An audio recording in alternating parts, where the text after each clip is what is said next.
हाँ, कल अपन ने समास पढ़े थे, ठीक है।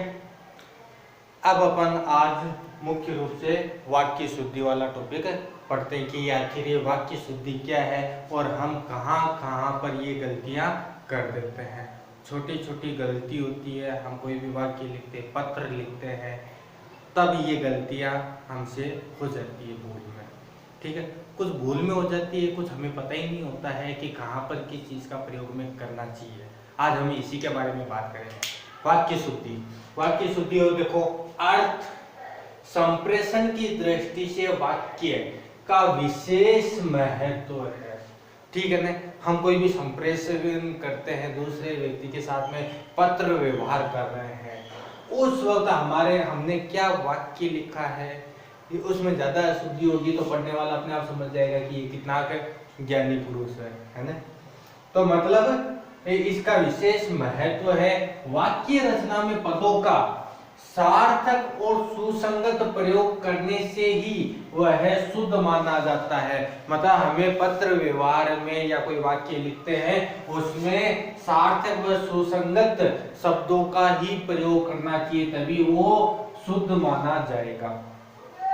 संज्ञा, सर्वनाम, विशेषण, क्रिया एवं कारक आदि का शुद्ध प्रयोग करने से ही वाक्य प्रयोग शुद्ध हो जाता है, ठीक है ना। बस अपन को ध्यान क्या रखना है, मुख्य रूप से संज्ञा का, सर्वनाम का, विशेषण का, क्रिया का और कारक का, इनका हमें प्रयोग विशेष तौर से ध्यान रखना है। यहाँ पर हमारी कोई गलती नहीं होनी चाहिए। यदि ये गलतियां हमने इस पे विशेष ध्यान दे लिया तो हमारा वाक्य शुद्ध होगा। अब अपन पहला बात करते हैं संज्ञा संबंधी, ठीक है। मुख्य रूप से जहां पर हम गलती के कहाँ कर रहे हैं, संज्ञा से संबंधित गलतियां कर रहे हैं, तो उस पे विशेष ध्यान देते हैं। सबसे पहले देखो, मैंने वाक्य आगे ऑलरेडी लिख रखा था, हिमालय पर्वत बर्फ से ढका रहता है। अब ये एक वाक्य है। अब इसमें आपको देखने से क्या है, अशुद्ध कुछ लग ही नहीं रहा है ना। लेकिन बड़े ध्यान से देखोगे तो हमने क्या लिखा है, यहाँ पर हिमालय भी लिखा है और पर्वत भी लिखा है। सबको पता है हिमालय है क्या, पर्वत ही है। तो बाद में ये निरर्थक शब्द की आवश्यकता है क्या, हमें नहीं है, ठीक है ना। इसकी आवश्यकता ही नहीं, पर्वत लिखने की आवश्यकता ही नहीं है। इसलिए ये इसका शुद्ध रूप क्या होगा, हिमालय बर्फ से ढका रहता है। ये आपका इधर शुद्ध रूप है, ये आपका शुद्ध रूप है, हिमालय बर्फ से ढका रहता है।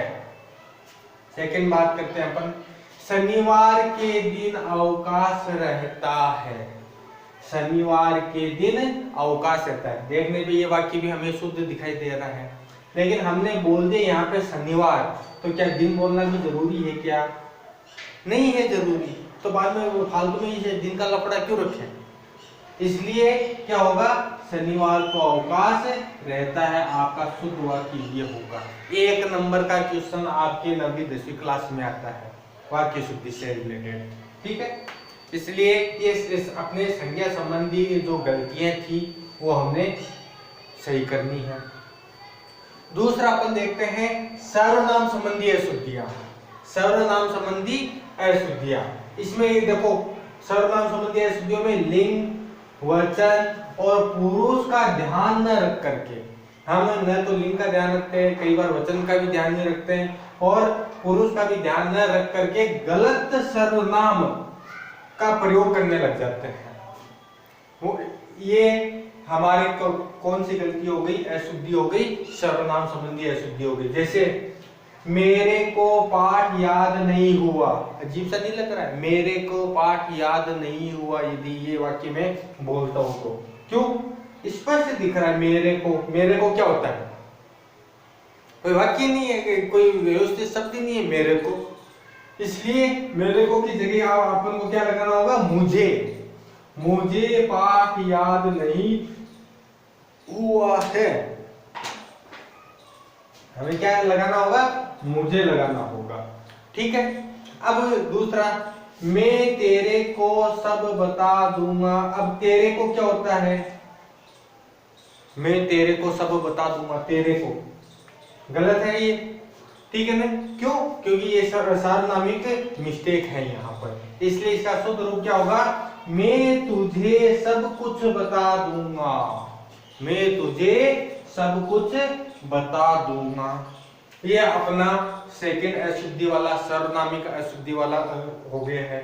अब अपन बात करते हैं विशेषण संबंधी अशुद्धियां, कि कहां पर विशेषण संबंधी हम अशुद्धियां कहां करते हैं। जैसे विशेषण शब्द के रूप में विशेष्य, विशेष्य मतलब संज्ञा या सर्वनाम, विशेष्य मतलब संज्ञा या सर्वनाम के लिंग वचन के अनुसार प्रयुक्त होते हैं, ठीक है ना। विशेष मतलब कहने का अर्थ है विशेषण शब्द है वो विशेष्य के लिंग वचन के अनुसार प्रयुक्त होते हैं, उनका क्या लिंग है क्या वचन है उसके अनुसार हम उनका प्रयोग करते हैं। जैसे धोबी ने अच्छी चादर धोई, ये एक वाक्य, धोबी ने अच्छी चादर धोई।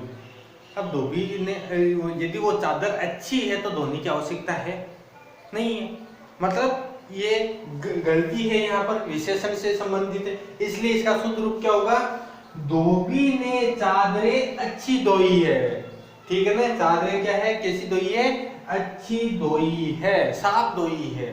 यहाँ पर देखो अर्थ ही पूरा चेंज हो रहा है। यहाँ पर पहले वाले अशुद्ध वाक्य में क्या अर्थ निकल रहा था कि धोबी ने अच्छी चादरें धोई है, मतलब साफ चादरें धोई है, साफ ये तो धोने की क्या आवश्यकता है। इसका शुद्ध रूप होगा धोबी ने चादरें अच्छी धोई है। दूसरा है कोहिनूर एक अमूल्य हीरा है, कोहिनूर है वो एक अमूल्य हीरा है, ठीक है ना। अमूल्य नहीं बहुमूल्य हीरा है, कोहिनूर क्या है हमारे लिए बहुमूल्य हीरा है, यहाँ पर हमने ये परिवर्तन कर दिया है, ठीक है। अब अपन नेक्स्ट देखते हैं।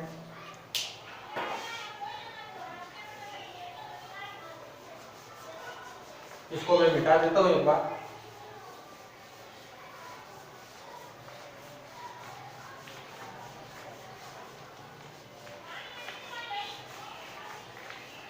इसलिए मुख्य रूप से जो हम जहां पर ये गलतियां कर रहे हैं उन गलतियों को नहीं करना है, क्योंकि ये छोटी छोटी जो गलतियां हैं यही हमारे एग्जाम में नंबर काट देती हैं, ठीक है। और ये दूसरी बात ये है व्यवहारिक जीवन में भी हम देखें तो ये गलतियां नहीं होनी चाहिए। यदि ये गलतियां होती है हमसे तो बाद में सीधा ये पूछा जाता है, बाद में आपने स्कूल में पढ़ा क्या, आपको सही तरीके से वाक्य लिखना ही नहीं आता है तो आपने इतने साल पढ़ाई की क्या है, ठीक है।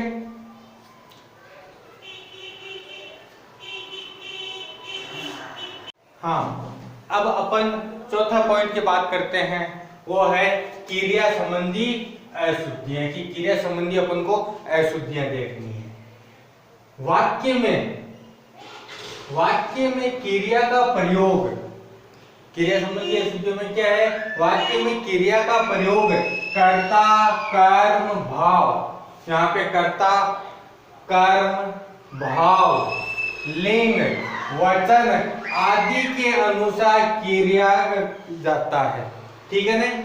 मतलब यहाँ पर अपन को कर्ता कर्म भाव लिंग वचन आदि के अनुसार किया जाता है, परंतु जब इसका व्याकरणिक कोटियों का पूरा ध्यान नहीं रखा जाता है तब क्रिया संबंधी अशुद्धियां होती है।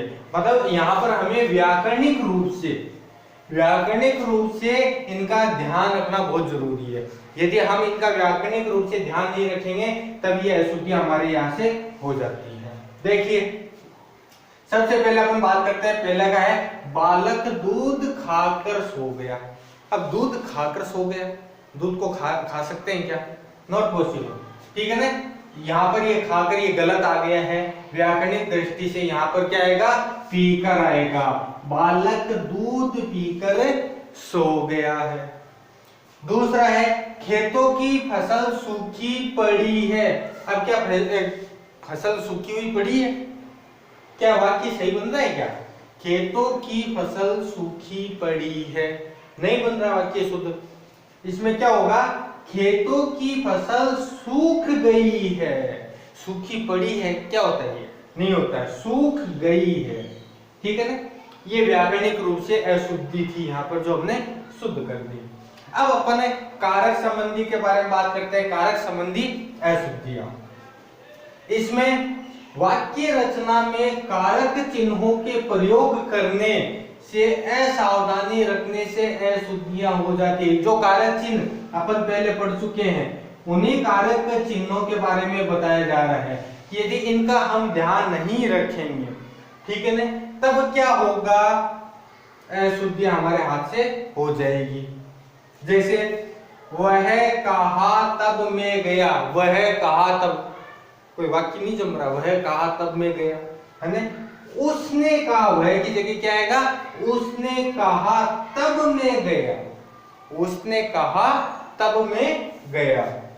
इसी प्रकार से दूसरा है, रात को पहरेदार सो गया, रात को, यहाँ पर वही बात आ गई है, कारक चिन्ह का प्रयोग हमने उचित नहीं किया। को क्यों आएगा यहाँ पर, रात में, यहाँ पर कारक चिन्ह क्या आएगा, में आएगा, रात में पहरेदार सो गया है। ठीक है, अब छठा अपन देखते हैं। छठी जो अशुद्धि हमारे द्वारा की जाती है वो लिंग और वचन से संबंधित अशुद्धियां होती है। लिंग और वचन से संबंधित अशुद्धियां होती है। जैसे वाक्य में गलत लिंग एवं वचन के प्रयोग में अशुद्धियां रह जाती है। विशेषण, क्रिया आदि के अनुसार उनका प्रयोग किया जाना चाहिए। हमें यहाँ पर विशेषण और क्रिया को ध्यान में रख करके लिंग और वचन का प्रयोग करना चाहिए। जैसे हाथी गन्ना खाती है, एक वाक्य आ गया ये, हाथी गन्ना खाती है। खाती क्या सही है? नहीं है, यहाँ पर खाता है आएगा, हाथी गन्ना खाता है। उसके बाद में मेरा हस्ताक्षर सुंदर है। मेरा हस्ताक्षर क्या होता है, मेरे हस्ताक्षर, यहाँ पर मेरे हस्ताक्षर सुंदर है, ये अपना शुद्ध वाक्य हो गया। ठीक है, अभी तक अपन 6 पढ़ चुके हैं, अब अपन पढ़ेंगे 7वां। एक बार इसको मिटा दिया जाता, मिटा देता हूं मैं। हाँ, अब अपन 7वां नंबर देखते हैं, शब्द व्यक्ति क्रम संबंधी अशुद्धि। मतलब इसके क्रम में, शब्दों के क्रम में जो हम अशुद्धियां करते हैं कई बार, उसके बारे में। ठीक है, जैसे ये एक क्वेश्चन हर साल किसी न किसी क्लास के एग्जाम में आता है। ये एक वाक्य हर साल किसी न किसी, जैसे पिछले साल 9th क्लास में आया था। ठीक है, 2019 का जो सत्र था, 2019-20 का, उसमें 9th क्लास के अर्धवार्षिक का एग्जाम, वार्षिक तो हुई नहीं थी कोविड के चक्कर में, अर्धवार्षिक के एग्जाम में क्वेश्चन आया था। उससे पहले भी कभी 10वीं में आया हुआ है, कभी 11वीं में आता है, कभी 12वीं क्लास में आता है, आता ही रहता है। क्या है, यहाँ शुद्ध गाय का दूध मिलता है। अब गाय कौन सी शुद्ध हुई, गाय तो सभी शुद्धि होती है। ठीक है ना, मिलावट तो हम दूध में करते हैं, इसलिए यहाँ गाय का शुद्ध दूध मिलता है। क्रम में चेंज आ गया ना, ये शुद्ध पहले आगे आ रहा था, यहाँ पे आ रहा था, तो वो गलत था। यहाँ गाय का शुद्ध दूध मिलता है। पिछले साल शुद्ध घी का आया था, मैंने यहाँ दूध बाद में क्यों हुई से, ठीक है, ज्यादा फर्क नहीं है। दूसरा उदाहरण देखते हैं हम, हाथ से गिरते ही प्याला टूट गया।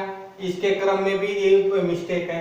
यहाँ क्या होगा, हाथ से प्याला गिरते ही टूट गया, यहाँ पर प्याला पहले आ जाएगा। उसके अलावा एक और है जो वैसे देखते ही पता चल जाएगा, खरगोश को काटकर गाजर खिलाओ। किसको खिलानी है, खरगोश को काटकर गाजर को खिलाना है खरगोश को, मतलब सेट ही नहीं हो रहा है ना। मतलब गाजर काट करके किसको खिलानी है, खरगोश को खिलानी है। गाजर काटकर खरगोश को खिलाओ, ये आपका शुद्ध वाक्य है।